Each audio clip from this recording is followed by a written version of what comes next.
If you've ever owned a cat, then you'll know that almost every stereotype about cats is true. All the good ones, all the bad ones.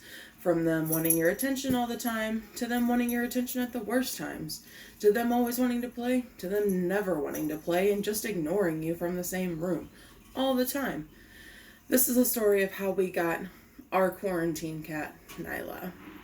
One day while scrolling through Facebook, I saw on the Helping Strays of Monroe County page that they were doing an adoption event, trying to clear out their shelter for the upcoming shutdown of COVID-19.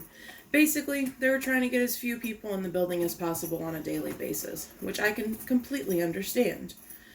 I saw the post and I told Darren, my boyfriend, I said, hey, we definitely need to help these guys out.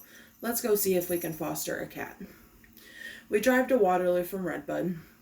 We go to Helping Strays. The parking lot is full of people there to adopt their animals.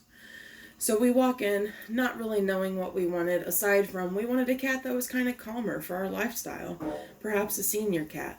And we weren't looking to adopt, only to foster. We talked to Brittany, the manager there at Helping Strays, and she says, I think I have just the cat for you. So we go into the cat room, full of cats everywhere, and she points to a black cat way up on top of a cat tree, and she says, that's Nyla. She's the one you're going to want. And I said, okay, well, let's hang out with her. So Darren and I approach Nyla. We're trying to pet her, and we're trying to get close to her. We're trying to let her introduce herself to us, and she's just not having it. She's biting us. She's swatting at us. She's front declawed, so it wasn't like she was scratching us. But she has enough paw strength to Mike Tyson just about anybody. And I told Darren, I said, we have to take her home. Nobody else is going to. Everybody here has small children. They have a lifestyle. Nobody's going to want an aggressive cat like Nyla. So we tell Brittany after a couple minutes of trying to get more familiar with Nyla, we said, yep, we'll take her. So after 5 minutes of watching Brittany chase Nyla around with a towel, finally scoops her up, shoves her in a cat carrier, and she says, okay, here you go, good luck. We filled out the foster paperwork with the intentions of only keeping her for 2 weeks. And during the initial shutdown, of course.